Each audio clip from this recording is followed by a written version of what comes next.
మాట్లాడినాయి ఉన్న నీ చేతులకు అప్పచెప్పుకుంటూ మా అందరి శరీర ప్రాణాత్మలు నీ చేతులకు అప్పచెప్పుకుంటూ ప్రభా మీరే తోడై ఉండి సహాయం చేయమని మొదటి వారుగా చివరి వారుగా తండ్రి మీరు అధ్యక్షత వహించి మాతో మాట్లాడమని మనవి చేసుకుంటూ మా ప్రభును మా రక్షకుడు నీ ప్రియకుమారుడు అతి త్వరలో మేఘాశ్రుడ రానయ్యున్న యేసయ్య పరిశుద్ధ నామములో ప్రార్థించి అడుగుచున్నాను పరమ తండ్రి. Amen. Amen. Hallelujah. Praise the lord. Thank you so much అమ్మగారు. స్వరూపన్న ప్లీజ్ అని. Thank you Johnson. ఇప్పుడు వచ్చిన పరిశుద్ధులందరికీ దేవుని నామంలో వందనాలండి. ఈ సమయంలో మనకు వాక్యాన్ని అందించడానికి దైవానుచిత్తముగా ఏర్పరచబడినటువంటి డాక్టర్ వైఎస్ విమలారెడ్డి అమ్మగారు మనకు వాక్యాన్ని అందించడానికి సిద్ధంగా ఉన్నారండి. అమ్మగారు అందరికీ సుపరిచితులే, కొత్త వారి కోసం సభా మర్యాద కోసం చిరు పరిచయం. అమ్మగారిని పరిచయం చేయడం గౌరవంగా భావిస్తా ఉన్నాను. డాక్టర్ వైఎస్ విమలారెడ్డి అమ్మగారు 2008వ సంవత్సరంలో ప్రభు అయిన యేసుక్రీస్తును తన సొంత రక్షకునిగా అంగీకరించారు. వారి జీవితం ఎడల దేవుని పిలుపునకు ప్రతిస్పందనగా సువార్తను ప్రకటించడం ప్రారంభించి పరిచర్యను మరింత ప్రభావితం చేయుటకు గాను సిస్టర్ విమలారెడ్డి గారు BD, MTH, MA Christian studies శ్రద్ధాశక్తులతో అభ్యసించారు. వారి విశిష్ట పరిచర్య మరియు నాయకత్వ పరిణతులకు గుర్తింపుగా గౌరవ డాక్టరేట్ను కూడా పొందుకొని ఉన్నారు. ప్రస్తుతం డాక్టర్ విమలారెడ్డి అమ్మగారు TCEEFL కు చైర్పర్సన్ గా మరియు హగ్గ ఇండియాకు ఉపాధ్యక్షులుగా సేవలు అందిస్తా ఉన్నారు. మరి అంతేకాకుండా మన దివంగత ముఖ్యమంత్రి వర్యులు డాక్టర్ రాజశేఖర్ రెడ్డి గారి యొక్క ప్రియమైన సహోదరి, మరి అదేవిధంగా మన మాజీ ముఖ్యమంత్రి వర్యులు వైఎస్ జగన్మోహన్ రెడ్డి గారి యొక్క ప్రియమైన మేనత్త గారు. సిస్టర్ గారి కుటుంబాన్ని దేవుడు దీవించిన విధానాన్ని బట్టి దేవునికి వందనాలండి. వెల్కమ్ టు సిస్టర్ గారు, ప్లీజ్ అమ్మా. థ్యాంక్ యూ స్వరూప్ గారు. Thank you Johnson. Thank you Bobby. నాకు ఇచ్చిన అవకాశాన్ని బట్టి దేవునికి వందనాలు. చిన్న ప్రార్థన చేసుకుందాం. దయామయుడ స్తోత్రం ప్రభా, ఈ ఉదయకాలంన ఈ ప్లాట్ఫామ్లో వాక్యం పంచుకోవడానికి నాకు ఇచ్చిన గొప్ప అవకాశాన్ని బట్టి మీకు స్తోత్రం నాయన. ఎంతో మందికి లేని గొప్ప అవకాశం నాకు ఇచ్చారు నాయన, మీకు స్తోత్రం. నా స్వరాన్ని మీరు వాడుకోండి తండ్రి. మీరే నా ద్వారా మాట్లాడమని, మంచి వాక్యాన్ని ఇవ్వమని యేసుక్రీస్తు నామమున వేడుకొంచున్నాను తండ్రి. ఆమేన్. మరి సిస్టర్ గారు ఇంతకుముందు ప్రేయర్ చేసినట్టు ఇప్పుడు మనము సిలువ ధ్యానాలు చేసుకుంటున్నాము. అందరు కూడా సిలువ గురించే పాటలు పాడారు. నేనైతే ఈ పాటలు ఎప్పుడు వినలేదు, కొత్తగా ఉన్నాయి. అయితే చాలా హార్ట్ టచింగ్గా ఉన్నాయి. దేవునికి స్తోత్రం. మరి ఈ విమోచన కార్యక్రమం గురించి మనము ఈ సిలువ ధ్యానాల్లో ఎక్కువగా ధ్యానిస్తూ ఉంటాం. విమోచన ఎక్కడ జరిగింది అంటే సిలువలో సమాప్తమైంది. ఆ కార్యం సమాప్తమైనది అని యేసు ప్రభు చెప్పాడు. అది మనము నిజంగా మనస్ఫూర్తిగా విశ్వసిస్తే దానికి తగ్గట్టు మనం నడుచుకుంటాం. విమోచన జరిగింది, మన జీవితము విడిపించబడింది, సాతాను శక్తుల నుంచి మనకు విడుదల కలిగింది, నరకానికి పోయే అవసరం లేదు, యేసు ప్రభు దగ్గరకు వస్తే మనము పరలోకానికి వెళ్ళొచ్చు, నిత్య జీవానికి వెళ్ళొచ్చు అని ఇట్లాంటి సత్యాలు మనం జ్ఞాపకం చేసుకొని మన హృదయాల్లో స్థిరపరచుకుంటే మన జీవితం చాలా సంతోషంగా గడుపుకోవచ్చు. ఎప్పుడైతే యేసు ప్రభు శిలువ త్యాగము మనము గుర్తించి దాని సీరియస్నెస్ మనం తెలుసుకోగలిగితే అప్పుడు మనం ఎప్పుడు కూడా పాపం చేయకుండా ఉండగలిగే శక్తిని మనకు అనుగ్రహిస్తాడు దేవుడు. ఆయన శిలువ విషయాలు జ్ఞాపకం చేసుకుంటే ఇక ఇంత బాధ పెట్టాను, నా వల్ల ఇంత శ్రమ పడాల్సి వచ్చింది యేసయ్య అని ఆలోచన వస్తే మనం తప్పులు చేస్తానికి వెనకాడతాం. ఎప్పుడు మనము సిలువను ఎదుట పెట్టుకోవాలి. సిలువ అంటే అదేదో జ్యువెలరీ ఇది కాదు. సిలువ అంటే ఆయన శ్రమలు, తనంతట తానుగా తన ప్రాణాన్ని పెట్టాడు. ఈ మధ్య ఎవరు యేసు ప్రభుని సిలువ వేశారు అని కొంతమంది క్వశ్చన్స్ అడుగుతూ ఉంటారు.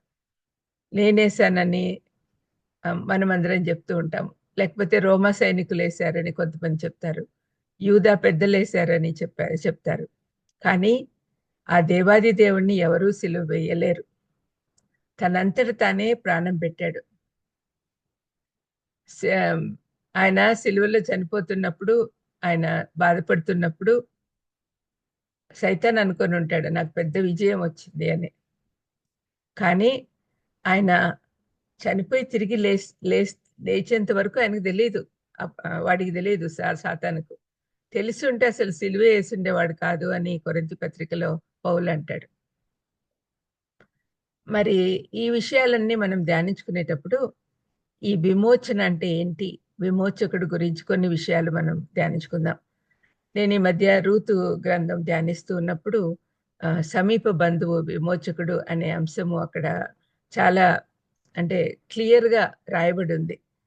విమోచన, సమీప బంధువుడు, విడిపించువాడు అనే మాట రూతు గ్రంథంలోనే బైబిల్లో ఫస్ట్ కనపడుతుంది. ఈ విమోచకుడు అక్కడ రూతును పెళ్లి చేసుకున్న బోయజును యేసుప్రభువుకు ముంగుర్తుగా చూపిస్తున్నారు రూతు గ్రంథంలో. అయితే ఆ ముంగుర్తుగా whatever is written in the old testament అది నెరవేరడము మనము న్యూ టెస్ట్మెంట్ లో చూస్తున్నాం. పాత నిబంధన ఒక నీడ లాంటిది. పాత నిబంధన చదవనవసరం లేదనే అనేవాళ్ళు తప్పండి. Whatever is return there, అక్కడ ఉండేది నీడగా మనకు కనపడుతుంది. దాన్ని ఆయన నిజం చేశారు. వాగ్దానాలన్నీ మనకు వాగ్దానాలు, ప్రవచనాలన్నీ కూడా ఓల్డ్ టెస్ట్మెంట్ లో కనపడతాయి కదా. దాన్ని చూసుకొని దేవుడు మనకు ఆల్రెడీ చూపించాడు. ఓల్డ్ టెస్ట్మెంట్ పీపుల్ కు వీళ్ళకి అర్థం కాల, ఎందుకంటే అప్పటికి యేసుప్రభు ఈ లోకానికి రాలేదు కాబట్టి. ఈ ప్రత్యక్షత అనేది ఏ కాలానికి తగినట్లు వాళ్ళ అర్థం చేసుకునే స్థాయిని బట్టి దేవుడు రివీల్ చేసుకుంటూ వచ్చాడు. ఎప్పుడు బోయజ్ని ఇంట్రడ్యూస్ చేసినప్పుడు యేసుప్రభువుకు ముంగుర్తుగా ఉన్నాడు అనే సంగతి వాళ్ళకి తెలియదు. ఒక వ్యక్తి ఒక కుటుంబాన్ని విడిపించాడు అక్కడ, అంతే. కానీ ఒక వ్యక్తి, ఒక దేవుడే ఒక వ్యక్తిగా వచ్చి లోకాన్నంతా విడిపించాడు అనే సంగతి ఇప్పుడు మనకు తెలుసు, ఎందుకంటే బైబిల్ మన చేతిలో ఉంది కాబట్టి. మరి ఈ ప్రత్యక్షతలన్నీ మనకు తెలుసుకోవాలి. మనకు అంత జ్ఞానం ఇచ్చాడు దేవుడు. జ్ఞానం కొద్దిగా ఉంటే అడుగు అని చెప్పాడు కదా దేవుడు. ఆయన గురించి అర్థం చేసుకోవడం సులభం కాదు, కానీ దేవుని పరిశుద్ధాత్మ మనలో ఉన్నారు కాబట్టి ఆయన శక్తితో మనం అర్థం చేసుకునే దానికి అవకాశం ఉంటుంది. మనము ఈ వాక్య భాగము మనం చూసుకుంటాం. ఇక్కడ రూతు 2:20లో రూతుతో నయోమి ఏమంటుందంటే, బ్రతికి ఉన్న వారికి చచ్చిన వారికి ఉపకారం చేయుట మానని ఇతడు యెహోవా చేత ఆశీర్వదించబడును కాక అని తన కోడలతో అనెను. అంటే బోయజ్ ఎంత చక్కగా తన్ని ఆదరిస్తున్నాడో, అక్కడ పొలంలో పనిచేసేటప్పుడు ఎంత హెల్ప్ఫుల్ గా ఉంటున్నాడో అన్ని ఎక్స్ప్లెయిన్ చేస్తా ఉంది అత్తకు. నయోమికి రూత్ ఎక్స్ప్లెయిన్ చేస్తున్నప్పుడు అతను ఆశీర్వదించబడును కాక అని చెప్పి తర్వాత ఏమంటుంది, ఆ మనుషుడు మనకు సమీప బంధువుడు, అతడు మనలను విడిపింపగల వారిలో ఒకడు అని చెప్పిందామె. సమీప బంధువు విడిపించగలడు అనే మాట లేవియకాండంలో, ధర్మశాస్త్రం ప్రకారమే వాళ్ళు నడుచుకుంటారండి యూదులందరూ కూడా. మరి వాళ్ళు బోయస్ కూడా ధర్మశాస్త్రం ప్రకారము నేను విడిపించడానికి యోగ్యుడును అని తెలుసు తనకి. అయితే తనకంటే ఇంకొక సమీప బంధువు ఉన్నాడు కాబట్టి దానికి ఏర్పాటు చేస్తూ ఉన్నాడు. అవన్నీ కూడా మనం చూద్దాం ఇప్పుడు. అతను సమీప బంధువు అని చెప్పాడు. రూతును నయోమిని విడిపించే సమీప బంధువు ఎలీమెలకు బంధువైన బోయజు. ఎలీమెలక్ అంటే నయోమి హస్బెండ్, ఆయనకు కజిన్ అవుతాడు బోయజు. అతను విడిపించడానికి యోగ్యుడు. అందుకే బోయజును యేసుక్రీస్తుకు ముంగుర్తుగా చెప్పుకుంటారు. బైబిల్ విద్యార్థులు బోయజుకు రూతుకున్న సంబంధాన్ని క్రీస్తుకు తన వధువైన సంఘంతో ఉన్న సంబంధంతో పోలుస్తూ ఉన్నారు. క్రీస్తుకు మనమంతా కూడా వధువులం, సంఘం అంతా వధువు అనే విషయం మనకు తెలుసు. మరి మనకు క్రీస్తుకున్న సంబంధాన్ని బోయజ్కు రూతుకున్న సంబంధంతో పోలుస్తూ ఉన్నారు. రూతు తనని ఏ విధంగానూ పోషించే స్థితిలో లేని అత్త నయోమి వెంబడి ఇజ్రాయెల్ దేశానికి వచ్చిన విధవరాలు, మోయాబీరాలు. ఈ రూతు కథ అంతా మనకు తెలుసు. రూతు నయోమి కోడలు, మోయాబు దేశంలో తన కుమారులిద్దరికి పెళ్లి చేస్తుంది నయోమి. అయితే బెత్లెహేంలో కరువు వచ్చినప్పుడు దేవుణ్ణి సంప్రదించకుండా ఎలిమెలెకు నయోమి మోయాబ్ దేశానికి వెళ్ళారు. అక్కడికి వెళ్ళిన తర్వాత నయోమి భర్తను పోగొట్టుకుంటుంది, కొడుకులను పోగొట్టుకుంటుంది.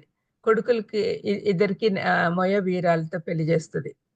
పెళ్లి చేసినప్పుడు అందరు మగవాళ్ళందరూ చనిపోతే ఇంక వాళ్ళకి భోజనం పెట్టే వాళ్ళు కూడా లేరనమాట. ఆ కాలంలో భర్తలు కొడుకులు ఉంటే వాళ్ళకి ఏ లోటు లేకుండా చూసుకుంటారు, వాళ్ళు లేకుంటే ఇంక వాళ్ళు అనాథలైపోతారు అనమాట. అటువంటి పరిస్థితిలో తిరిగి బెత్లెహేంలో కరువు పోయింది, దేవుడు మళ్ళీ వాళ్ళకి పంటలన్నీ బాగా సమృద్ధిగా ఉన్నాయి అని తెలుసుకున్నప్పుడు నయోమి వెనక్కి వెళ్ళాలనుకున్నప్పుడు ఇద్దరు కోడళ్ళను పిలిచి మీరిద్దరు మీ పుట్టింటికి వెళ్ళిపోండి, మీరు అక్కడ మళ్ళీ వివాహాలు చేసుకోవచ్చు అని చెప్పి చెప్తుంది, వెళ్ళిపోండి అని. ఎందుకంటే తనకేంటి, తన బంధువులు చాలా మంది ఉన్నారు బెత్లెహేంలో, తన నొక్కదాన్ని అయితే ఎవరో ఒకరు పోషిస్తారు, కానీ ఇద్దరు విధవరాలను తీసుకెళ్తే అక్కడ ఎవరు చూసుకోరు, ముగ్గురిని పెట్టుకొని పోషించాలంటే ఎవరు ముందుకు రారు. అందుకని కోడళ్ళు వెళ్ళిపోమంటుంది. వెళ్ళిపోమంటే ఓర్ఫా ఏమో వెళ్ళిపోతుంది, కానీ రూతు అత్తతోనే ఉంటానంటుంది. నీవు ఎక్కడ వెళ్తే నేను అక్కడికి వెళ్తా, నీ దేవుడే నా దేవుడు, నీ దేశమే నా దేశం, నీ ప్రజలే నా ప్రజలు అనుకుంటూ అత్తను వెంబడిస్తుంది. అయితే అత్త తనకు ఏమాత్రం హెల్ప్ఫుల్ గా ఉండదు అని తనకు తెలుసు. అయినా కూడా అత్త మాటల ద్వారా, అత్త మాదిరి జీవితం ద్వారా అత్త కొలిచే దేవుడే నిజమైన దేవుడు అని ఆమె అర్థం చేసుకుంది. అందుకనే అత్తతో పాటు వచ్చేసింది. ఇప్పుడు ఈ మోయాబీరాలు అన్యురాలు. ఆ కాలంలో యూదులు అన్యులను అసలు దగ్గర చేర్చేవాళ్ళు కాదు. కానీ యేసుక్రీస్తు ప్రభు అందరికీ ప్రభు అనే మాట మనం అపొస్తలుల కార్యంలో చూస్తాం 10వ అధ్యాయంలో. యేసుక్రీస్తు అందరికీ ప్రభు అనే మాట, సృష్టికర్త అందరికీ సృష్టికర్తే కదా. మరి సృష్టికర్త ఏ భేదము లేదు, అందరూ తనకు సమానమే, అందరూ ఒకటే అని చెప్పడానికి గుర్తుగా కొంతమంది అన్యులు కూడా తన వంశావళిలోకి తెచ్చుకున్నాడు యేసయ్య. యేసుప్రభు వంశావళిని మనం మత్తయి 1వ అధ్యాయంలో చూస్తాం కదా. దాంట్లో 4 అన్యులు అయిన స్త్రీలు ఉన్నారు. అందరూ అన్యులే ఎక్సెప్ట్ 5వది మరియమ్మ, ఆమె మాత్రం యూదురాలు. వాళ్ళ నలుగురిలో రూతు ఒకటి. ఈ రూతును తన వంశావళిలోకి తీసుకురావాలనే ప్రణాళిక ఉంది కాబట్టి రూతును అక్కడ తీసుకొచ్చాడు. ఇది ఎందుకు మనకు చూపిస్తున్నాడు అంటే, మనము వధువైన సంఘము అన్యులు, యూదులం కాదు. యూదుల్లో నుంచి వచ్చిన వాళ్ళు, అన్యుల్లో నుంచి వచ్చిన వాళ్ళు అందరూ యేసుప్రభు మార్గంలోకి వచ్చాక కన్వర్ట్ అయ్యారు. అంటే అప్పుడు యేసుప్రభు మార్గంలోకి వచ్చిన తర్వాత క్రైస్తవులు అనబడ్డారు. అయితే ఈ అన్యులమైన మనము, యూదులు ఏమనుకునే వాళ్ళంటే అన్యులకు అసలు రక్షణ భాగ్యమే లేదు, రక్షణకు అవకాశమే లేదు అని అనుకునేవాళ్ళు. అటువంటి మనల్ని తన గుంపులోకి తీసుకున్నాడు దేవుడు. వీళ్ళందరూ కూడా వాగ్దాన జనాంగం, యూదులంతా. మరి మనం వాగ్దాన జనాంగంలోకి రాము, రక్త సంబంధులం కాదు యూదులకి, ఇశ్రాయేల్ ప్రజలకి. కానీ ఈ మోయాబీరాలైన రూతు కూడా అన్యురాలు, ఆమె కూడా రక్షణకి యోగ్యురాలు కాదు అని వాళ్ళు అనుకున్నారు. కానీ యేసు ప్రభు ఏం చేశాడు, దేవుడు ఏం చేశాడు, ఆమెను తన జనాంగంలోకి తీసుకున్నాడు. అది బోయజ్ ఏ విధంగా తన కుటుంబంలోకి ఒక అన్యురాల్ని తీసుకున్నాడో, అదేవిధంగా యేసుప్రభు సంఘం అనే అన్యులను తన వధువుగా చేసుకున్నాడు. ఇది అక్కడంతా గుర్తులు. దేవుని కృపపై ఎలాంటి హక్కు లేని వాళ్ళు అని అనుకున్నారు వాళ్ళు. కానీ ఇక్కడ దివాలా తీసినట్లు ఉందన్న, దివాలా తీసిన స్టేజ్లో ఉంది కదా రూతు. అయినా కూడా ఆమెను ప్రేమతో తన దగ్గరికి తీసుకున్నాడు. యేసు ప్రభు మీద విశ్వాసం ఉంచితే తన జనాంగమైన తన కుటుంబంలోనికి రావడానికి మార్గం తెరిచాడు. ఎవరైతే విశ్వాసంలోకి వస్తారో, ఈ సిలువ దగ్గరికి ఎవరు వెళ్తారో, నా కోసం నీ కోసం సిలువలో చనిపోయాడు అని ఎవరు నమ్ముతారో వాళ్ళందరికీ కూడా యేసుప్రభు కుటుంబంలోనికి వచ్చేదానికి మార్గం తెరిచాడు. హెబ్రీ పత్రిక 10వ అధ్యాయంలో చదివితే మార్గం తెరవబడి ఉంది, మార్గం సిద్ధపరిచాడు, మార్గం ప్రతిష్ఠించాడు, పాత మార్గం లేదు, ఇప్పుడు కొత్త మార్గం వచ్చింది. పాత మార్గం అంటే ధర్మశాస్త్రం నుంచి వచ్చేది. ధర్మశాస్త్రం మనల్ని పరలోకంలోకి తీసుకురాదు, ఏది మంచో ఏది చెడో చూపిస్తుంది. మరి కొత్త మార్గము తన శరీరం అనే తెర ద్వారా ఏర్పాటు చేశాడు యేసుప్రభు. ఎవరైతే నమ్ముతారో వాళ్ళందరూ కూడా తన కుటుంబంలోకి వచ్చేదానికి అవకాశం ఇచ్చాడు. దీనికి కావాల్సిందంతా విశ్వాసం ఉంటే దేవుడు తన కృప చేత మనకు రక్షణ అనుగ్రహిస్తాడు. రూతు కూడా తన దేవతలను దేవుళ్లను వదిలిపెట్టి తన అత్త ఆరాధించే యెహోవా దేవుని వైపు స్థిరమైన నిశ్చయతతో అడుగులు వేసినందున ఆమెను తన కుటుంబంలోనికే కాక తన వంశావళిలో కూడా దేవుడు ఆహ్వానించాడు. 1 కొరింథీ 1:30లో పౌలు అన్నట్లుగా మనం క్రీస్తులో ఉంటే ఆయన మన విమోచన అవుతాడు. మనం క్రీస్తులో ఉంటే ఆయన మన విమోచన అవుతాడు. ఇందులో ఒక షరతు గమనించారా? క్రీస్తులో ఉండాలి. అది మెయిన్ షరతు. మన అందరం కూడా వాగ్దానాలు చూస్తున్నాము, షరతులు చూడట్లేదని నేను ఎప్పుడు చెప్తూ ఉంటాను. షరతులు ఉంటేనే, దేవుని యందు భయభక్తులు కలిగి ఉంటే నువ్వు ఆశీర్వదించబడతావు అనే వాగ్దానం ఉంటే ఏం చేస్తారు? మన వాళ్ళందరూ కూడా నువ్వు ఆశీర్వదించబడతావు అనే మాట మాత్రం తీసుకుంటారు. దాని ముందు షరతు గుర్తుపెట్టుకోవాలి కదా. దేవుని యందు భయభక్తులు కలిగిన వాళ్ళకి ఇవ్వబడిన వాగ్దానం అది. అందుకనే మనం ఏ వాగ్దానం తీసుకున్నా బైబిల్ నుంచి షరతులు కూడా చూడాలి తప్పనిసరిగా. ఇక్కడ ఏమంటున్నాడు పౌలు కొరింథీ పత్రిక 1:30లో, ఎవరైతే క్రీస్తులో ఉంటారో వాళ్లకు ఆయన విమోచన అవుతున్నాడు. మరి ఈ విమోచన మనకి ఎలా వచ్చిందో ప్రభువే చెప్తూ ఉన్నాడు. మార్కు 10:45లో, మనిషి కుమారుడు అనేకులకు ప్రతిగా విమోచన క్రయధనంగా తన ప్రాణం ఇచ్చుటకు వచ్చెను అన్నాడు. విమోచన అనే పదం సరిగా అర్థం చేసుకుంటే మన విమోచకుడిని తెలుసుకోవచ్చు. విమోచన అంటే వెల ఇచ్చి విడిపించుట. ఈ ప్రక్రియను విమోచన అని అంటారు.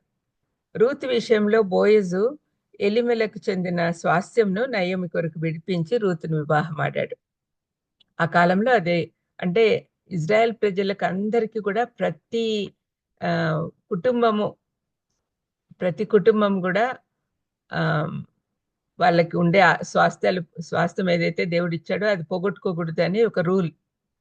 అందుకనే ఎవరైనా కష్టాల్లో ఉండి పేదరికం వచ్చి వాళ్ళ స్థలము కానీ వాళ్ళ భూమి కానీ అమ్ముతే వాళ్ళ సహోదరుడు వచ్చి విడిపించాలి. సహోదరుడు కాకపోతే సమీప బంధువు. అది వాళ్ళ రూల్ పెట్టాడు దేవుడు. ఈ రూల్స్ అన్ని లేవియాకాండంలో కానీ నిర్గమకాండంలో కానీ అన్ని మోషే ద్వారా దేవుడు చెప్పాడు వాళ్ళకి. వారి భూమి అప్పటికి అమ్మివేయబడిందో లేక తనఖాలో ఉందో కానీ మనకు తెలియదు. దాని కొరకు ధనం వ్యయం చేసుకొని విడిపించాడు. మన ఆత్మీయ విడుదల గురించి అన్వయించుకుంటే మనమందరము పాపము అపవాది అనే బానిసత్వం కింద ఉన్నాం. మనలను మనం విడిపించుకొనుట అసాధ్యం. ఎఫ్సి పత్రిక 2వ అధ్యాయం 1-3 వరకు, అంటే మనం అంధకారంలో ఉన్నాం. యేసుప్రభు దగ్గరికి రాకముందు ఆయన మనల్ని విమోచించి తన వెలుగులోకి తీసుకొచ్చాడు అని రాయబడింది. తర్వాత యోహాను 8:31-34 వరకు ఉన్న వాక్య భాగములలో ఈ అంశాలు రాయబడి ఉన్నాయి. దయచేసి చదువుకోండి. మనం అర్థం చేసుకోవడానికి ప్రయత్నం చేయాలండి. బైబిల్లో ఏది కూడా కష్టంగా ఉండదు. మొదటిసారి చదివినప్పుడు మనకు అర్థం కాకపోవచ్చు, రెండవసారి చదివినప్పుడు లైట్గా అర్థమవుతుంది అనిపిస్తుంది. కానీ మనలో ఉన్న పరిశుద్ధాత్మ దేవుడి ఆయన చేసే బాధ్యతల్లో అది కూడా ఒకటి. మనకు అర్థమయ్యే విధంగా ఆయన చూపిస్తాడు. అందుకనే ఒక్క క్షణం ఆగి పరిశుద్ధాత్మ దేవ నాకు అర్థమయ్యేటట్టు చెయ్యి అని చెప్పి అనుకున్న తర్వాత మళ్ళీ చదివితే బాగా అర్థమైపోతుంది. పాపుల కొరకు యేసుక్రీస్తు తన ప్రాణాన్ని క్రయధనంగా ఇచ్చాడు కాబట్టి విశ్వసించిన వాడు విడిపించబడి స్వతంత్రులవుతారు. అది మనం రోజు చెప్పుకుంటూనే ఉన్నాం. ఆయన తన ప్రశస్తమైన రక్తం ద్వారా మనల్ని విడిపించాడు అని చెప్తాం కదా. 1 పేతురులో రాయబడి ఉంటది. 1వ అధ్యాయం 18, 19 ఇవన్నీ కూడా. ఆయన ప్రశస్తమైన రక్తం మన కోసం కార్చాడు. ఏ విమోచకునిగా ఉండాలంటే ఏ యోగ్యతలు కలిగి ఉండాలి అనే ప్రశ్నకు లేవియకాండం 25:25లో కనపడుతుంది. నేను చెప్పాను కదా, ఒక బీదవాడైన ఒక వ్యక్తి తన స్వాస్థ్యం నమ్మి వేస్తే అతని సమీప బంధువు దాన్ని విడిపించాలి అని దేవుడిచ్చిన ఆదేశం. తప్పనిసరిగా ఒకవేళ విడిపించలేకపోయినా కూడా 7 సంవత్సరాలకు ఒకసారి వాళ్ళు ఎవరి స్వాస్థ్యం వాళ్ళకి ఇచ్చేసేయాలనే రూల్ కూడా ఉంది. బానిసత్వంలో ఉండే వాళ్ళని విడిపించాలి, వాళ్ళ పొలాలు అమ్మి వేయబడి ఉంటే, తనఖాల్లో పెట్టి ఉంటే అది కూడా విడిపించాలి. అవన్నీ కూడా ఉన్నాయన్నమాట.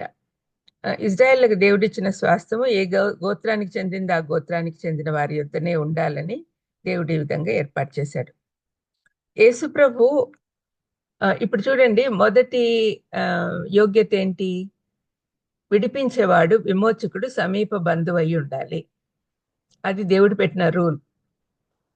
దేవుడు పెట్టిన రూల్స్ దేవుడే బ్రేక్ చేయడు కదా. ఆయన ఏం చేస్తున్నాడు?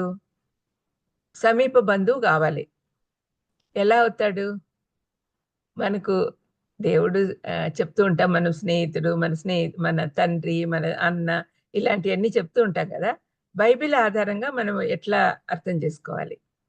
బైబిల్ ఆధారంగా చేసుకోవాలి అంటే హెబ్రీ పత్రిక చదవాలండి. హెబ్రీ పత్రికలో 2వ అధ్యాయము 14, 15 వచనాలు మనం చదివితే, ఆయన రక్తమాంసాలు గలవాలని విడిపించడానికి ఆయన రక్తమాంసాలు గలవానిగా మన దగ్గరికి వచ్చాడు అని రాయబడింది. 12 నుంచి చదువుతాను, 11 నుంచి. పరిశుద్ధ పరచబడు వారికి అందరికీ ఒక్కటే మూలము. పరిచేవారెవరు? తండ్రి, కుమార, పరిశుద్ధాత్మ దేవుడు, త్రిత్వమై ఉన్న ఏకదేవుడు. మరి ఆయన పరిశుద్ధపరిచేవాడు అంటే ఇక్కడ మనకు ఈ లోకానికి వచ్చిన క్రీస్తు. పరిశుద్ధ పరచబడేవారు మనం. అందరికీ ఒక్కటే మూలం అంటే తండ్రి ఒక్కడే. మనకు యేసు ప్రభువుకు ఒకటే తండ్రి. ఈ హేతువు చేతను వారిని సహోదరులని పిలుచుటకు ఆయన సిగ్గుపడక.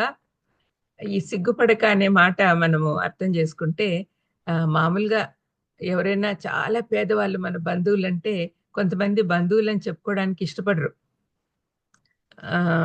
మాకు తెలిసిన వాళ్ళనో దూర బంధువులనో ఏదో చెప్తుంటారు, దగ్గర బంధువులు అయినా కూడా.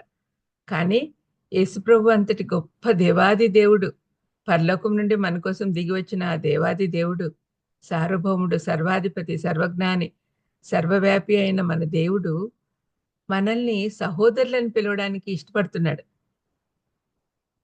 ఒక రాజుగారికి ఒక సేవకుడు నా బంధువు అని చెప్పుకోవడానికి ఆయనకు నామోషి ఉంటుంది. కానీ మన రాజాదిరాజు మనల్ని తన సొంత సహోదరులు అంటే ఏంటి? ఉదరం, ఒకే పొట్ట నుంచి పుట్టిన వాళ్ళు అంటే తోడబుట్టిన వారు. మరి మనల్ని తోడబుట్టిన వారిగా చెప్పుకోవడానికి ఆయన ఇష్టపడుతున్నాడు. ఏమంటున్నాడు? నీ నామమును నా సహోదరులకు ప్రచురపరుతును, సమాజం మధ్య నీ కీర్తిని గానం చేతును అనెను. మరియు నేను ఆయనను నమ్ముకొని ఉందును అనియు, ఇదిగో నేను దేవుడు నాకు ఇచ్చిన పిల్లలను అనియు చెప్తున్నాడు. కాబట్టి ఆ పిల్లలు రక్తమాంసములు గలవారైనందున ఆ ప్రకారమే మరణం యొక్క బలం గలవాణిని, అనగా అపవాదిని మరణం ద్వారా నశింపచేయుటకును, జీవితకాలం అంతయు మరణ భయం చేత దాస్యమునకు లోబడిన వారిని విడిపించుటకును ఆయన కూడా రక్తమాంసములలో పాలివాడాయను. దీనివల్ల ఆయన మనకు సమీప బంధువు అయ్యాడు. సమీప బంధువు అనేది ఫస్ట్ రూల్ అన్నమాట. ఆయన పెట్టిన ధర్మశాస్త్ర ప్రకారం ఇచ్చిన ఆజ్ఞ. బోయేజ్ ఏ విధంగా రూతుకు సమీప బంధువు అయ్యాడో అదే విధంగా మనకు యేసు ప్రభు సమీప బంధువు అయ్యాడు. అది మొదటి యోగ్యత. మరి విమోచకుడుగా ఉండడానికి మొదటి యోగ్యత సమీప బంధువు అయి ఉండాలని మనం చూసుకుందాము. రెండవదిగా విమోచకుడు విమోచన క్రయధనం చెల్లించగలవాడై ఉండాలి. అంటే విమోచించాలంటే, విడిపించాలంటే డబ్బులు కావాలి కదా. మరి బోయేజు ధనవంతుడు కాబట్టి ఎలిమెలకు ఆస్తి అంతా కూడా విడిపించడానికి ఆయన దగ్గర కావాల్సినంత డబ్బులు ఉన్నాయి. ఆయన విడిపించగలిగాడు. మరి మన దేవాది దేవుడు యేసు ప్రభు ఒక్కరిని కాదు కదా, మొత్తం మానవాళ్ళంతా లక్షలాది వేలాది కోట్ల మందిని విడిపించాలి. అంతమందిని విడిపించడానికి ఆయన సర్వాధికారి కదా. మొత్తం ప్రపంచం అంతా సృష్టి యావత్తు ఆయన అధికారంలోనే ఉంది, ఆయనదే సొంతం. మరి ఇదంతా అమ్మినా కూడా సరిపోదు. అందుకనే ఆయన తన ప్రశస్తమైన రక్తం ద్వారా మనల్ని కొన్నాడు. ఆయన రక్తానికి విలువ లేదు, వెల అంటే కట్టలేం. అంత వెల కట్టలేని ఆయన రక్తాన్ని మన కోసం చిందించాడు. ఇది రక్తం ప్రవహిస్తూనే ఉంటది. నమ్మిన వారందరికీ అది అవైలబుల్గా ఉంది. రక్తం రక్తం అని చెప్తూ ఉంటే చాలా మందికి చిరాకేస్తుంది అనమాట.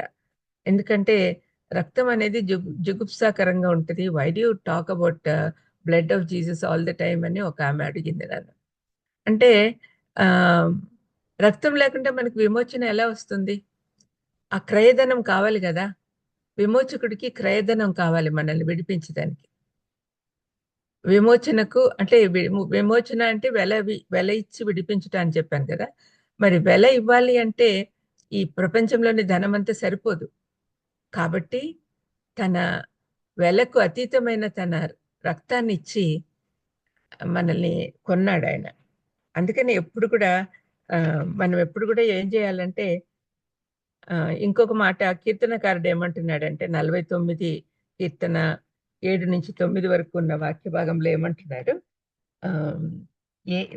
ఎవ్వరు కూడా కొనలేరంట, ఎవరు దానికి కావలసిన పేమెంట్ చేయలేడు. ఎవడునో ఏ విధము చేతనను తన సహోదరుని విమోచింపలేడు. వాడు కుళ్ళు చూడక నిత్యం బతుకున్నట్లు వాని నిమిత్తము దేవుని సన్నిధిని ప్రాయశ్చిత్తం చేయగలవాడు ఎవడునూ లేడు. వారి విమోచన ధనము బహు గొప్పది, అది ఎన్నటికి తీరక అట్లుండవలసిందే. కీర్తనకారుడికి తెలియదు కదా అప్పటికి యేసుప్రభు రక్తం చిందిస్తాడు, మనల్ని విడిపిస్తాడని అతనికి తెలియదు. కాబట్టి ఆ విధంగా మాట్లాడుతున్నాడు కీర్తనకారుడు. అసలు విమోచన చేయడానికి impossible, nobody can pay that much అని అట్లా చెప్తున్నాడు అనమాట. అయితే నేను చెప్పాను కదా 1 పేతురు 1:18-19 ఏమంటున్నాడు పేతురు, వెండి బంగారముల వంటి క్షయ వస్తువుల చేత మీరు విమోచింపబడలేదు, కానీ అమూల్యమైన రక్తము చేత, అనగా నిర్దోషమును నిష్కలంకమునకు గొర్రెపిల్ల వంటి క్రీస్తు రక్తము చేత విమోచింపబడతారని మీరు ఎరుగుదురు కదా. నిష్కలంకమైన నిర్దోషమైన గొర్రెపిల్ల వంటి క్రీస్తు రక్తం, తన రక్తం వెలగా ఇచ్చి నిత్య విమోచన మన కొరకు కొన్నాడు. విమోచకునికి ఉండాల్సిన 3వ యోగ్యత ఏమంటే, 2 యోగ్యతలు చెప్పాను. మొదటి సమీప బంధువుగా ఉండాలి, 2వది విమోచన క్రయధనం చెల్లించాలి, 3వది ఆయన ఇష్టపూర్వకంగా చేయాలి. బోయజు రూతును చాలా సంతోషంగా విడిపించాడు. యాక్చువల్గా ముందే తన పొలంలో పనిచేసేటప్పుడే ఆమె మీద మంచి అభిప్రాయం ఏర్పడింది. తర్వాత 2వ అధ్యాయంలో మనం చూస్తాం, నయోమి ఆమెను బోయజ్ దగ్గర పంపిస్తుంది విమోచించమని, అడగమని. అప్పుడు అడిగినప్పుడు, నాకంటే సమీప బంధువు ఇంకొకడు ఉన్నాడు, అయినా యవనస్తులు ఎంతో మంది ఉన్నప్పుడు నన్ను చూస్ చేసుకున్నావు, దాన్ని బట్టి నాకు చాలా ఇష్టం నువ్వు అంటే, నువ్వు మీ అత్తకు చేసిన సేవలను బట్టి నాకు చాలా ఇష్టం, ఇట్లాంటివన్నీ చెప్పాడు. అయితే మధ్యలో వాళ్ళకి పెళ్లి అవడానికి మధ్యలో ఇంకొక విమోచకుడు ఉన్నాడు, సమీప బంధువు. మనకు దేవుడికి మధ్యలో అట్లా సమీప బంధువు ఎవరు లేరు, మనం డైరెక్ట్ కాంటాక్ట్ లో ఉన్నాం. బోయజుకు రూతుకు మధ్యలో ఒక మనిషి ఉన్నాడు. ఆ మనిషిని అడిగినప్పుడు విమోచించడానికి సిద్ధపడ్డాడు, కానీ రూతుని వివాహం చేసుకోవడానికి ఆయన సిద్ధపడలేదు.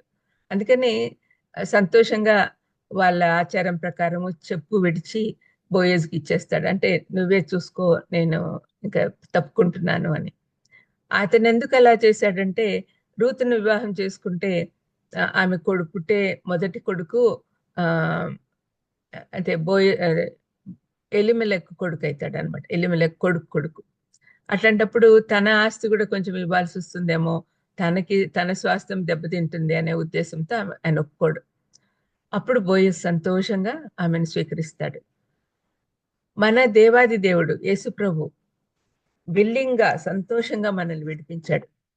ఎవరు ఆయన ఫోర్స్ చేయలేదు.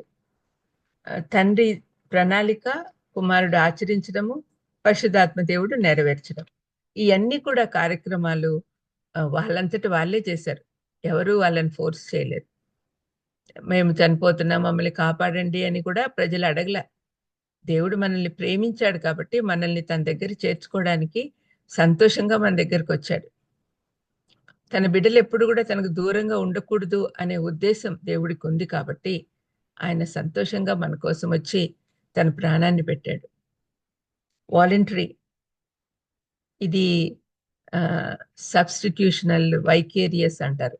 అంటే మనకు ప్రత్యామ్నాయంగా మన కొరకు మన శిక్షను అనుభవించాడు. ఈ విమోచన ప్రక్రియ మానవాళికి అసలు ఎందుకు అవసరమైంది అనే విషయం కూడా మనము జ్ఞాపకం చేసుకోవాలి.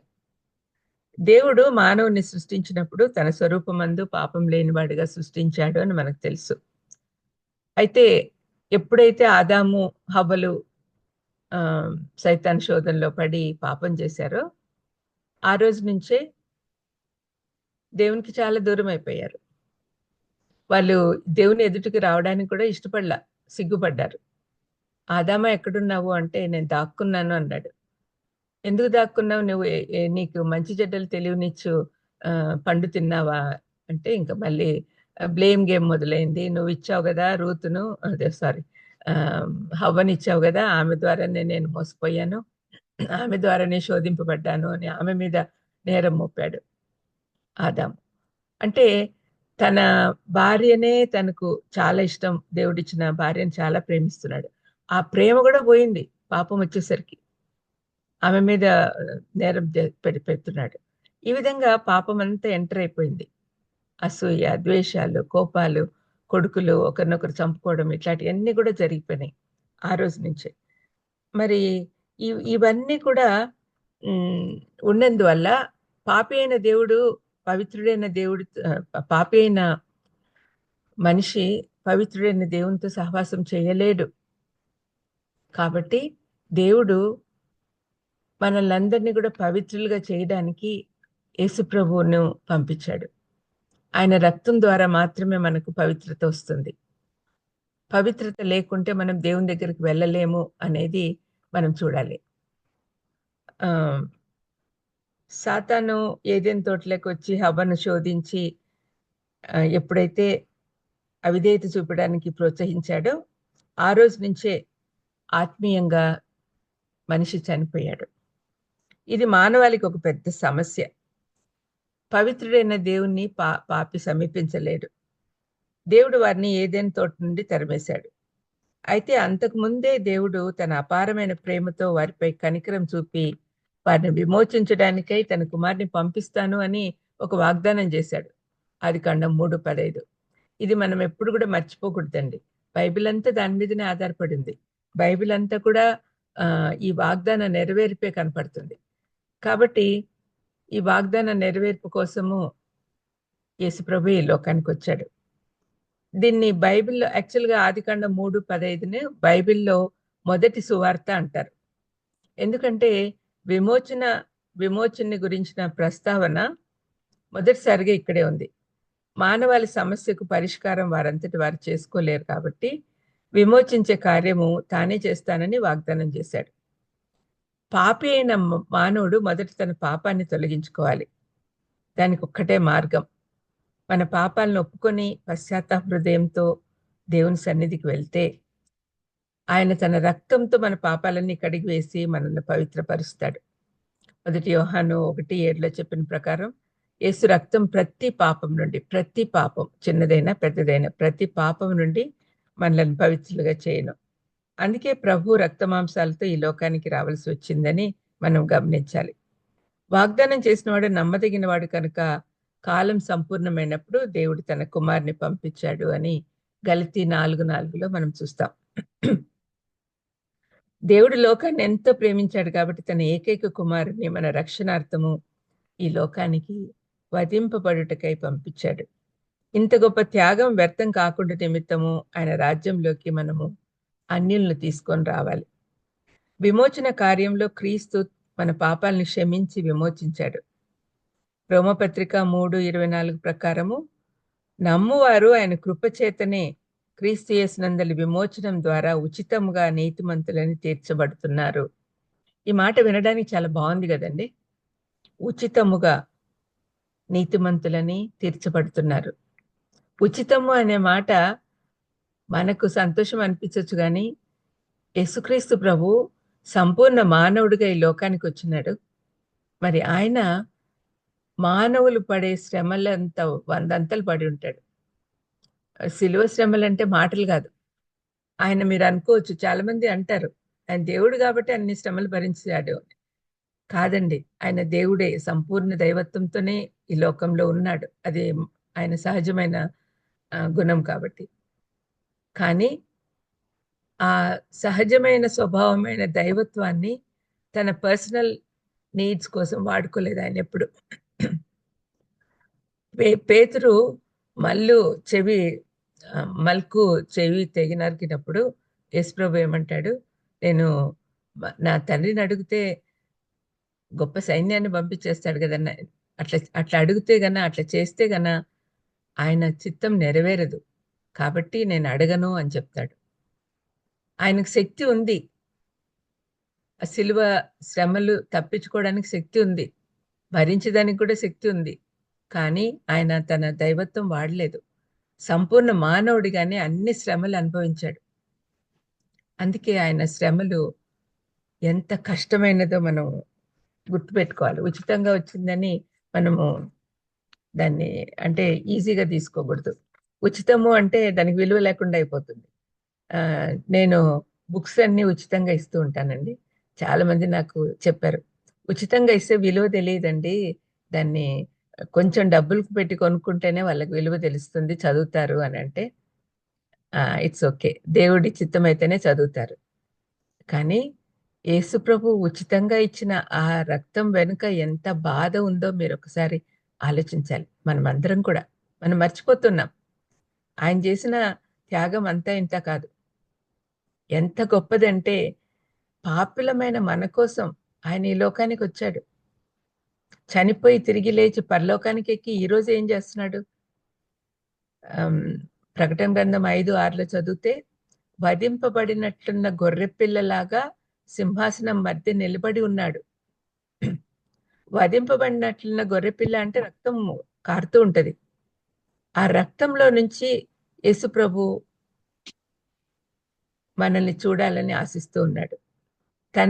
తండ్రి యేసుప్రభు రక్తం ద్వారా మనల్ని చూస్తే మనకు పాపులమని అర్థం కాదు. అంటే వీఆర్ క్లీన్ అని అనుకుంటాడు దేవుడు. యేసుప్రభు రక్తం మన మీద ప్రోక్షింపబడినప్పుడు మనం క్లీన్ అయిపోతాం. అది ఆయన పెట్టిన రూలే. అందుకనే సదా ఆయన రక్తం ప్రవహిస్తూనే ఉంటుంది. ఇటువంటి విమోచకుడు ఇంకెవరన్నా ఉంటారా అండి? అంత గొప్ప ధన్యులం మనం.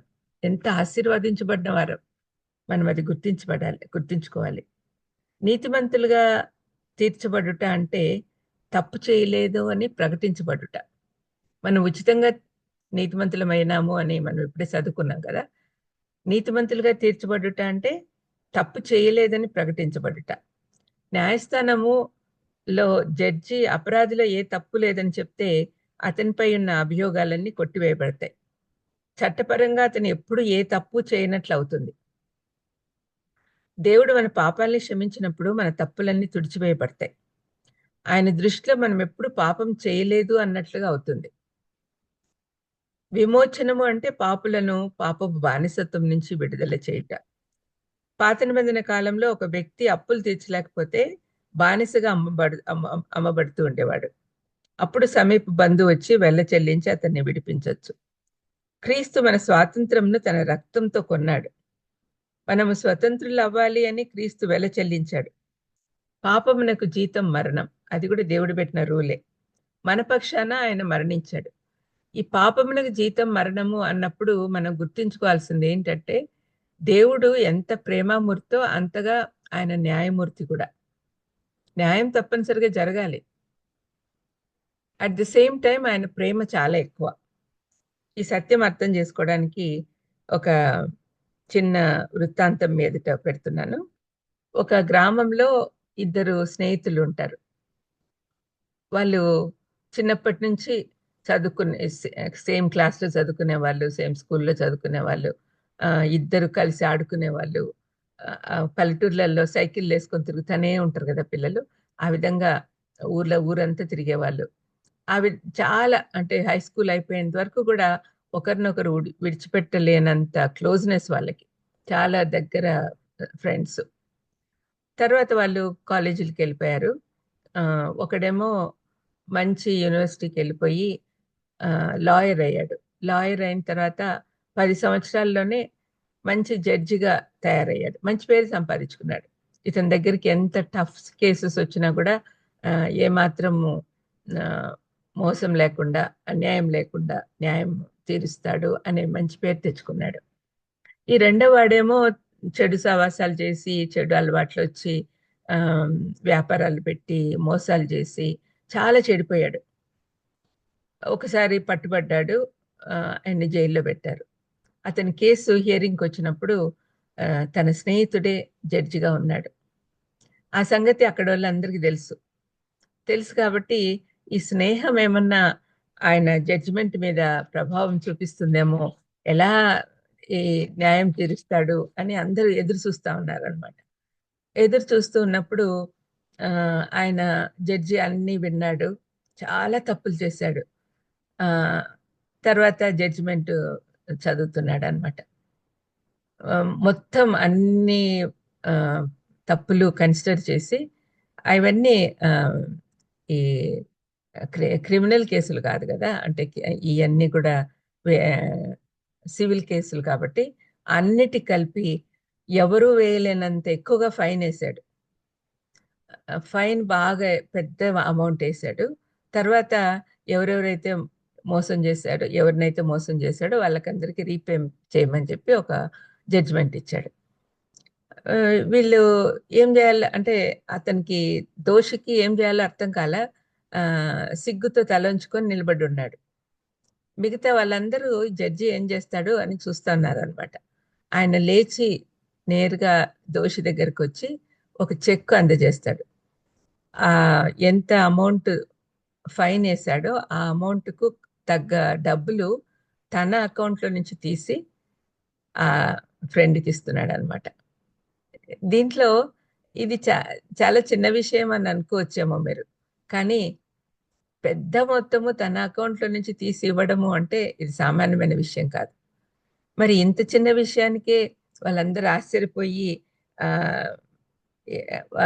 వాళ్ళందరూ కూడా చాలా సంతోషపడి ఉంటారు. అక్కడున్న వాళ్ళందరూ. ఇక్కడ ఏం కనపడుతుంది? స్నేహితుడి ప్రేమ కనపడుతుంది. అట్ ది సేమ్ టైమ్ మంచి న్యాయం తీర్చాడు. న్యాయవంతుడు ఆ జడ్జి అనే విషయం కూడా అర్థమవుతుంది. మన దేవుడు కూడా అంతే. ఆయన మనల్ని ప్రేమించాడు. లోకాన్ని ఎంతో ప్రేమించాడు కాబట్టి తన ఏకైక కుమారుణ్ణి మనకు విమోచకుడుగా ఈ లోకానికి పంపించాడు. అది మీరు అన్నీ గమనిస్తే వరుసగా విమోచకుడికి ఉండాల్సిన యోగ్యతలన్నీ ఆయనకున్నాయి. సమీప బంధువయ్యాడు. తన రక్తాన్ని వెలగా ఇచ్చి మనల్ని కొన్నాడు. ఆయన సంతోషంగా ఈ పని చేశాడు. ఈ విమోచకుడిని మనము ఎప్పుడు కూడా హృదయంలో నింపుకొని ఉండాలి. అప్పుడే మన క్రియలు కూడా దాన్ని బట్టి ఉంటుంది. విమోచకుడు ఎంత త్యాగం చేశాడో గుర్తు చేసుకొని, ఆ త్యాగం అంతా వ్యర్థం కాకుండా నిమిత్తము మనము ఈ గుడ్ న్యూస్ అందరికీ ప్రకటించాలి. అది మన డ్యూటీ, మినిమం డ్యూటీ. మరి మనము రక్షింపబడితే సరిపోదు. రెండవ రాకడ చాలా సమీపంగా ఉంది కాబట్టి అందరిని కూడా రక్షణలోకి తీసుకురావాలి.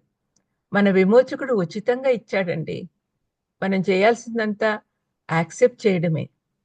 మనకు విశ్వాసం కావాలి. విశ్వాసం అనేది ఒక బేసిక్ నీడ్. మనకు ఎప్పుడైతే విశ్వాసం ఉంటుందో ఆయన కృపచేత మన మీద రక్షణ కుమ్మరిస్తాడు. సాల్వేషన్ వస్తుంది. ఆ విమోచకుడిని ఎప్పుడు కూడా మర్చిపోవద్దండి. కేవలం శిలువ ధ్యానాల టైంలో కాకుండా నిరంతరము ఆయన మన మనసులో ఉండాలి. ఆ విధంగా ఉంటేనే ఆయన చేసిన త్యాగానికి అర్థం ఉంటుంది. ఫలితం ఉంటుంది. మీరందరూ వింటున్న వారందరూ కూడా ఇది జ్ఞాపకం పెట్టుకోమని, మనల్ని విమోచించడానికి వచ్చిన ఆ విమోచకుడిని ఎప్పుడు కూడా ఆయన పాదాలు వదలొద్దని ప్రభు నామమున కోరుకుంటూ ముగిస్తున్నాను. చిన్న ప్రార్థన చేసుకుందాం. దయగలేసయ్యా, విమోచకుడా, మీ విలువైన రక్తం పెట్టి మమ్మల్ని కొన్నారు కాబట్టి మేమెప్పుడు కూడా మీకు బానిసలుగా ఉండేదానికి మాకు మంచి మనసును అనుగ్రహించండి తండ్రి. తండ్రి, మీరు మమ్మల్ని కుమారులుగా చేసేదానికి మీ కుమారుని చేయి వదిలేశారు నాయన.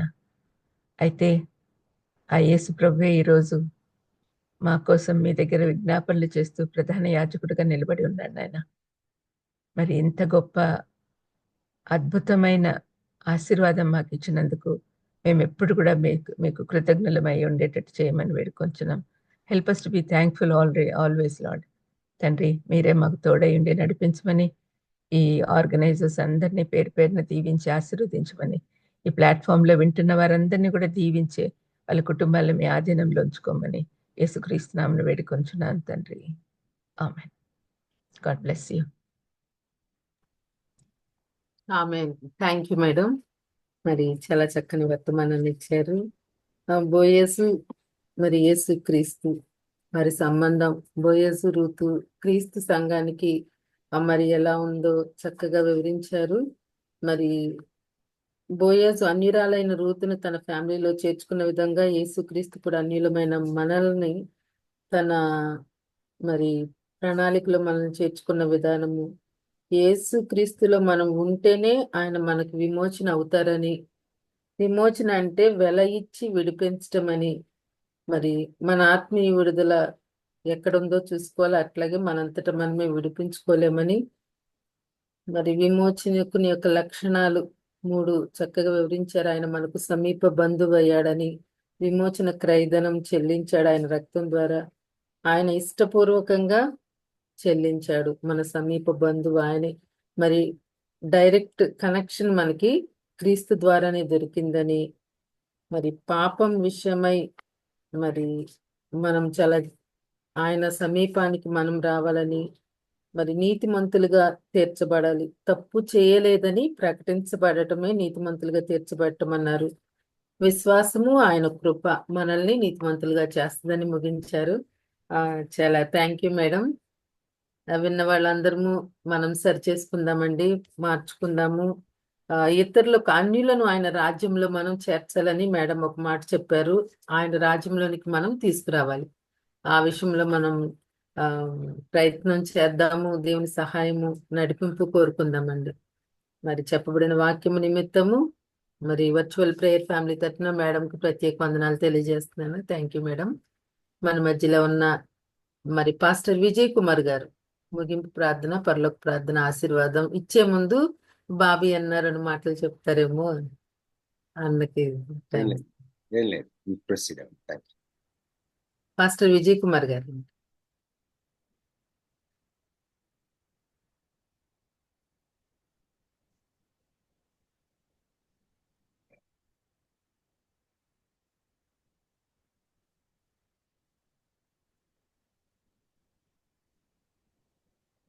ఉన్నట్లేరన్నా, ఇందాక ఉన్నారు. ఇంకెవరన్నా సేవకులు ఉన్నారేమో మరి. జామి రవికుమార్ గారు ఉన్నారు. ఓకే, బ్రదర్ జామి రవికుమార్ గారు. ప్రార్థన చేసుకుందాం. పరిశుద్ధమైన తండ్రి, నీ బంగారు పాదాలకు వందనం ప్రభా. ఉదయకాల సమయంలో తండ్రి శ్రేష్టమైన వాక్యం వినడానికి ఇచ్చిన ప్రభా, నీ కృపను బట్టి ప్రార్థన చేస్తున్నాను తండ్రి. ప్రభా, నీ కృపే తండ్రి మమ్మల్ని కాపాడేది, నీ కృపే తండ్రి మమ్మల్ని విమోచించేది, నీ కృపే ప్రభా తండ్రి పరిశుద్ధుల లెక్కలో ప్రభా మమ్మల్ని చేర్చేది తండ్రి. అయ్యా, మేము విశ్వాసం ఉంచగలిగితే చాలు ప్రభా. అయ్యా తండ్రి, నువ్వు చేసిన సమస్తమైన కార్యాన్ని బట్టి వందనాలు తండ్రి. రూతు కేవలము ప్రభా సహాయాన్ని అందించినప్పుడు తండ్రి, అయ్యా తండ్రి, ఆ విడుదలకు సంబంధించిన దేవతన ప్రభా సమస్తాన్ని ప్రభా బోయాజీ విధంగా ప్రభా సమకూర్చాడు. మా వ్యక్తిగత జీవితంలో ప్రభా యేసుక్రీస్తు ప్రభు అని ప్రభా నోటితో ఒప్పుకొని ప్రభా హృదయం మంది విశ్వసిస్తే చాలు ప్రభా, నువ్వే కార్యం చేసావు తండ్రి. ప్రార్థన చేస్తున్నాం ప్రభా, నువ్వు మాకు సమీప బంధువు అయ్యావు, రక్త సంబంధం అయ్యావు ప్రభా. నీకు వందనాలు చెల్లిస్తున్నాను తండ్రి. సహాయం చేశాను ప్రభా. మేము ఏ విధంగా ప్రభా నీ కృపలో విడుదల పొందామో తండ్రి, ఆ కృపను ప్రభా ఇతరులకు విస్తరించగలిగే ప్రభా తండ్రి సహాయం మాకు చేయమని ప్రార్థన చేస్తున్నాను తండ్రి. నీ కృపించమని ప్రభా మేము నీతిమంతులము అని ప్రభా తీర్చబడ్డాం. అయ్యా మీరు నిర్దోషులమని తీర్చబడ్డమే ప్రభా దేవతను ప్రభా నీ కృప అయ్యా ప్రార్థన చేస్తున్నాను తండ్రి. కేవలం ప్రభా దేవతను ప్రభా నీ క్షమాపణ తప్ప వేరు కాదయ్యా. ఉదయకాల సమయం విధంగా వాక్యం వినడానికి ఇచ్చిన శాస్త్రమైన సమయాన్ని బట్టి వందనాలు చెల్లించుకుంటూ తల్లిగారిని ఇంకా అనేక స్థలాల్లో ప్రభా బలంగా వాడుకోమని తల్లిగారికి ఇచ్చిన దేవతను ప్రభా వాక్య అనుభవాన్ని బట్టి నీకు వందనాలు చెల్లించుకుంటున్నాం ప్రభా. సూటిగా ప్రభా వాక్యం చెప్పగలిగే కృప ఇచ్చావు, అందుని బట్టి వందనాలు తండ్రి. విత్తబడి వాక్యం తండ్రి 30 దంతులుగా 60 దంతులుగా 100 దంతులుగా మా హృదయాల్లో ఫలింప చేయండి ప్రభా. వాక్యం విని విడిచిపెట్టేవారు కాకుండా వాక్యాన్ని అనుసరించి ప్రభా అనేక మందిని ప్రభాని వైపు నడిపించగల కృప మాకు అందరికీ దయచేయమని దీన్ని ఏర్పాటు చేసిన ప్రభా వారి రత్నాకర్ గారిని వారి కుటుంబాలను దీవించండి అయ్యా. సహకరించిన దేవతన ప్రభా సహాయం చేస్తున్న ప్రభా దేవతన ప్రభా స్వరూప్ గారిని, ఝాన్సీ గారిని, జాన్సన్ గారిని, ప్రదీప్ సిస్టర్ గారిని, తేజ పండిస్ గారిని జ్ఞాపకం చేసుకో ప్రభా. అదే పాల్గొంటున్న ప్రతి బిడ్డను తండ్రి పేరు పైన దీవించమని, అదేవిధంగా ఈ దినాన ప్రభా ఈ పరిశుద్ధ ఆదివారంలో ప్రభా తండ్రి పైన సిద్ధపడుచుండగా ప్రభా నీకు అందరితో ఉంచమని నువ్వు అనుగ్రహించిన దేవతన ప్రభా విడుదలను బట్టి మరొకసారి వందనాలు చెల్లించుకుంటూ ఈ చిన్న ప్రార్థన మా ప్రభుని ప్రియకుమారుడైన యేసుక్రీస్తు దివ్యనామమున అడిగేటుకుంటున్నాం పరమ తండ్రి, ఆమేన్. పరలోకం ముందున మా తండ్రి, మా నీ తండ్రి నామం వినామమున పరిశుద్ధపరచబడును గాక, మీ నీ రాజ్యం రాజ్యం వచ్చును గాక, చిత్తం పరలోకమందు మీ నెరవేర్చును చిత్తమును భూమి నెరవేరును గాక, నెరవేరును మాకు గాక. కావాల్సిన దయచేయము, మరణం క్షమించి ప్రకారం మనం క్షమించము, మమ్మల్ని శోధనలో తగ్గ కీడును తప్పించము. ఎందుకంటే రాజ్యము బలము మహిమ నిరంతరం విన్నావు తండ్రి, ఆమేన్. మన తండ్రి అయిన దేవుని ప్రేమ, కుమారుడైన యేసుక్రీస్తు కృప, పరిశుద్ధాత్మకి అన్యోన్య సహవాసము వాక్యం చెప్పిన దోసరాలకి పాల్గొన్న బిడ్డలకి జరగబోతున్న ఆరాధనకి ఆయన కృప సదాకాలము తోడే నడిపించును గాక, ఆమేన్. Thank you brother. ప్రార్థించిన జామిరావు కుమార్ గారికి, వాక్యం అందించిన వైఎస్ విమలారెడ్డి గారికి ప్రత్యేక వందనాలండి.